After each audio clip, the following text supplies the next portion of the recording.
What's up guys? Welcome back to the channel. I've been on a work event for the past few days, but I'm home now, ready to get back to work on the Evo. For those of you who missed the first episode, we went to New Jersey, picked up an abandoned Evo 10. It's been sitting for a while. No engine, no transmission, no transfer case, interior's all moldy. But we're here to bring it back to life and save this car. Last episode, we spent pulling the interior out of the car, vacuuming the floors, trying to get it as clean as we could before getting the shampooer. And on the way home from work today, I actually stopped at Lowe's and picked up a shampooer, so we should be able to get this interior as clean as we can. But first things first, we gotta get Panzer backed out of the garage to clear up some space over here so we can start working on the Evo.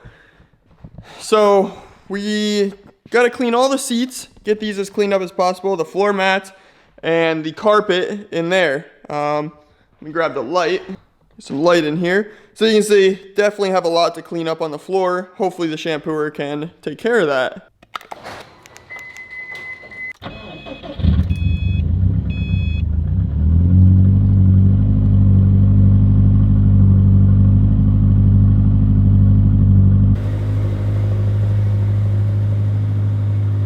All right, we got the car moved over, and check out this bad unit. So picked this bad boy up at Lowe's, like I said, and hopefully with this handle here, we can clean our entire interior.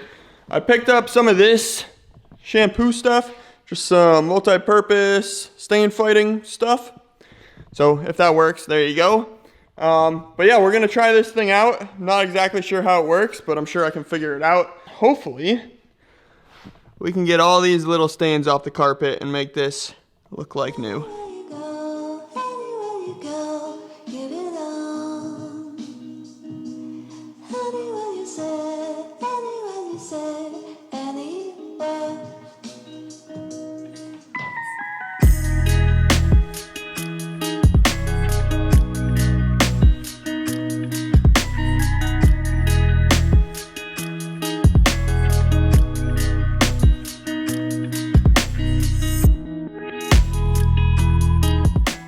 Passenger side is all knocked out.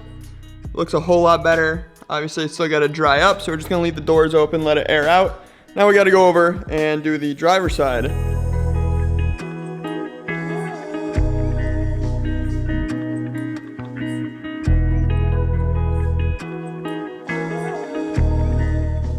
I'm sweating my butt off, but we got the floors done, and then I kind of just did a little once over on the entire interior with some interior cleaner, and yeah, check it out.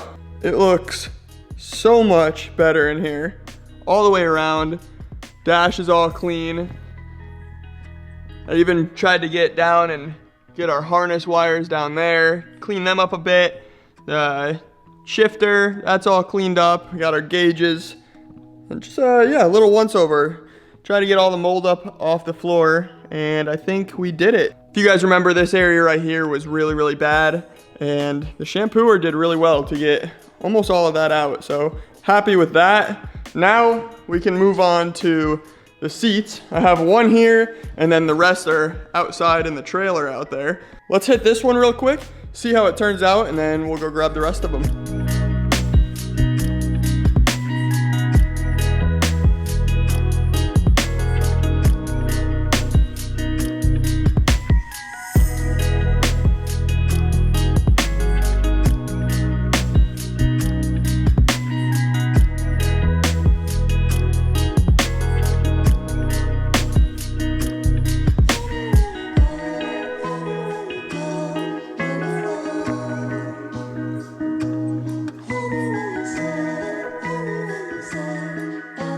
All right, just finished up the driver's seat. Unfortunately, we weren't really able to get a lot of the suede cleaned up at the bottom, but we were able to get all the mold off. You can see the back of the seat is pretty perfect, minus the headrest, and then the actual back of the seat is really good. So, like I said, I'm probably gonna bring this to an upholstery shop, see if they can't fix up these pieces here, maybe just replace the fabric on the whole bottom of the seat. And we'll do the same thing on the passenger so they match. And then we'll have like new Recaros. This, I'm not sure what we're gonna be able to do. We'll talk to them and see what they think. Now ideally, we'd take the seat outside, let it sit in the sun and dry out. but it's pouring rain right now, so I'm probably just gonna bring it up on the covered back porch, let it sit. Tomorrow is supposed to be sunny, so hopefully between today and tomorrow, it'll dry out and we'll be good. But in the meantime, let's bring this seat to the back porch, and then I'm gonna get the rest of the interior pieces out of the trailer and bring them in. We'll clean them. We should be good.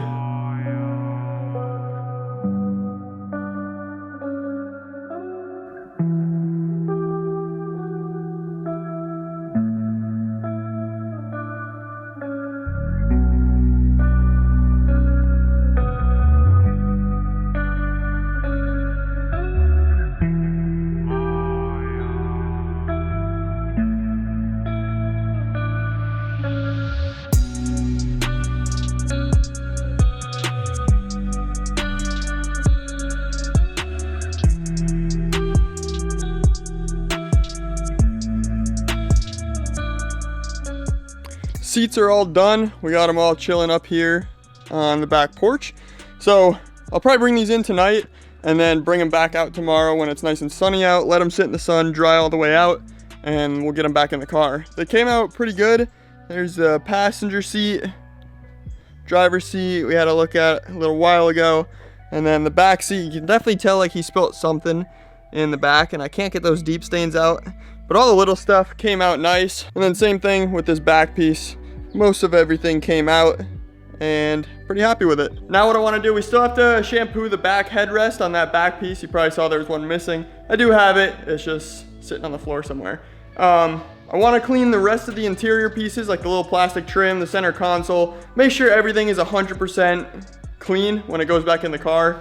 But first, if you guys remember from the last video, I did mention we were having some Duramax issues with the engine light kicking on. And I ordered a new IAT sensor because that's what it said the issue was. So right here should be the fix to our problem. I'm hoping. I think this guy went bad, and it's telling the truck that the intake temp is like negative 40 degrees Celsius, which is making it act all funny. It actually put it in high idle today. It was about 83 degrees outside. So yeah, something is not right. Let's get the new IAT sensor installed. It's pretty easy. And then hopefully the engine light will go off. If not, we'll clear it and hope that it doesn't come back on. So our IAT sensor is actually right here. So we're just gonna unscrew the little probe out of our charge pipe and then unclip it right back here on that clip, and we should be free. So let's get this thing taken off, get the new one on, and hopefully we should be good to go.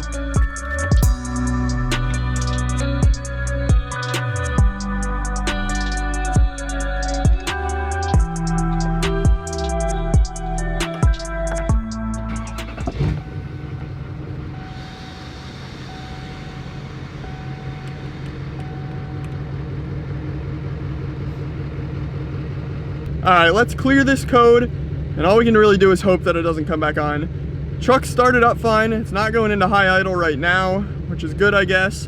But yeah, we really never know until it decides to go into limp mode. So I didn't check this before I pulled the old one out, which I probably should have, but it is reading intake air temp at 100 degrees Fahrenheit right now, which is definitely not negative 40 degrees Celsius. So hopefully that problem is fixed if that's what it was. Now what's weird is that this doesn't pick up that code as an active code, and it hasn't. I don't really know why. So yeah, it'll say no trouble codes found, but we can go ahead and clear codes. Now it should be cleared. We can start the truck and it'll have no light.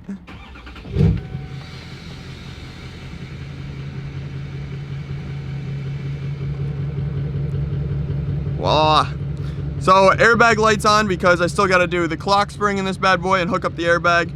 Tire pressure is just because we don't run the sensors, and then yeah, that one's obvious. So yeah, hopefully that light doesn't come back on. Truck sounds good right now. That's all we can hope. So back in the garage now, we got the cleaner all cleaned up, and then what I want to do now is just all these interior pieces. You can see they are also pretty moldy, so I want to get all these cleaned up and then maybe get them back in the car where they belong. And then this interior will be finally shaping up. It's a few hours later now, so you can see it's a little bit darker out. And yeah, I'm probably gonna pull our seats in pretty soon. They should be dry by tomorrow, hopefully, and then we can get that all buttoned up.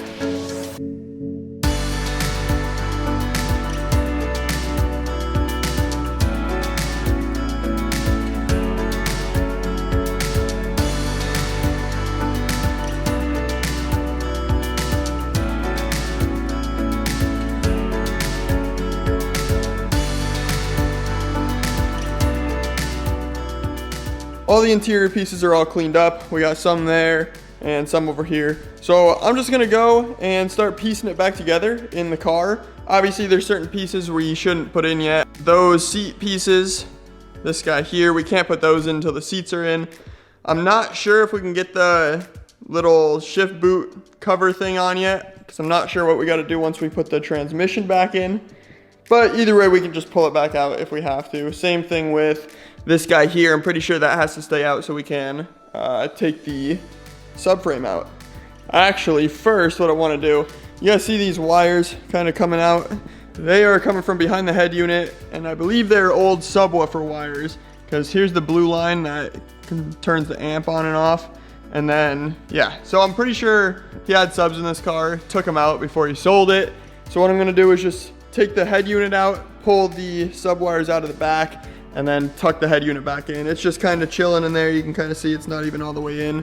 So let's get those detached, that way we don't have random wires hanging down, and then we'll start piecing interior together.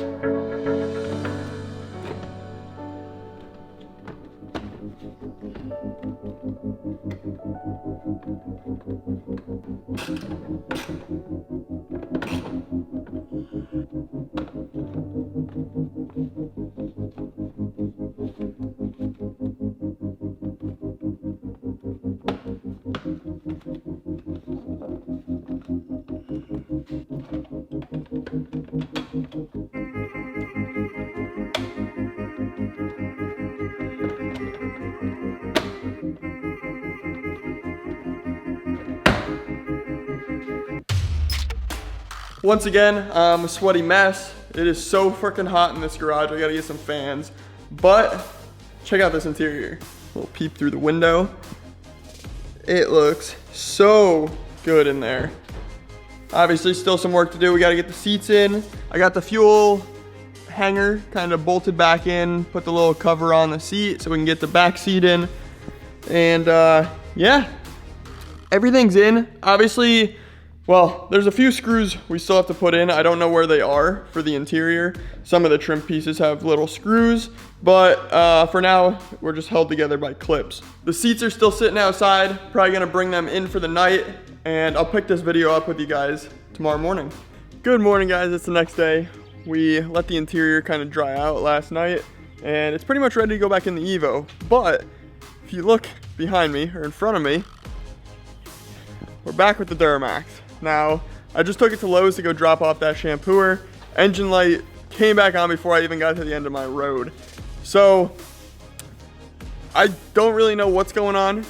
I can monitor the intake air temp while we're driving, and it's definitely all over the place. So I know that's what it is, but I don't really know why. If something's actually shorting out in like the harness or what. Now I did look for other intake air temp sensors that might be throwing a code. I don't know how many there are. I'd assume it's just one, but there could be more.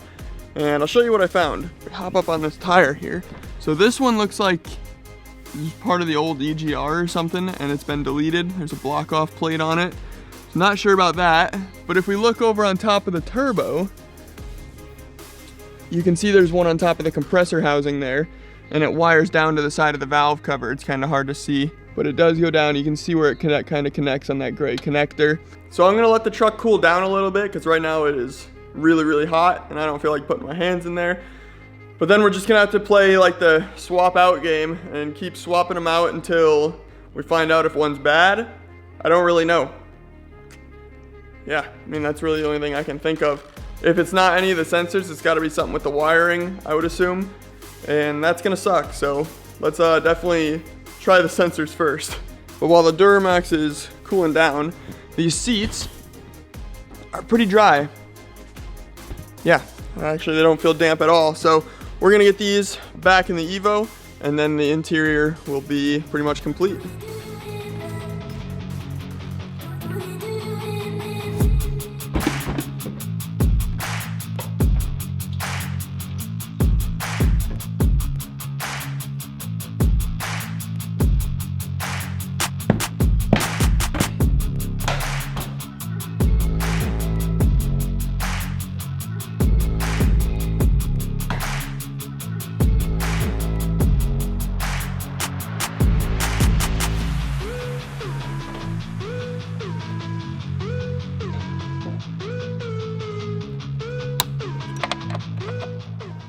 And just like that, our interior is all put back together.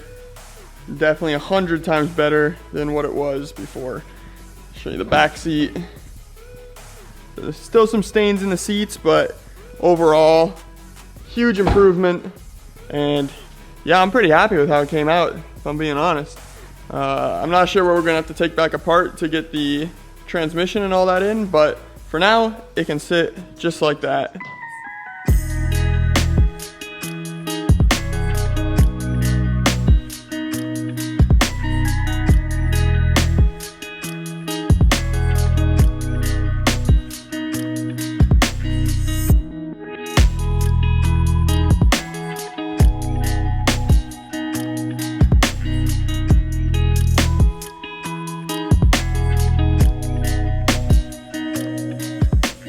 Hope you enjoyed that little clip of me playing around with the new gimbal. I'm pretty much done with the Evo for now. I think I might have mentioned, not sure, I did drop the block and heads off at the machine shop. So while those are getting worked on, all we can really do is the interior stuff and some cleaning around the sides. So for now, I'm gonna put the Evo to the side. I gotta get to work on the Duramax, figure out what's wrong with this thing, and yeah, get this video edited. So I'm gonna wrap this up right here. Hope you guys enjoyed. Catch you in the next one. Peace out. See y'all later.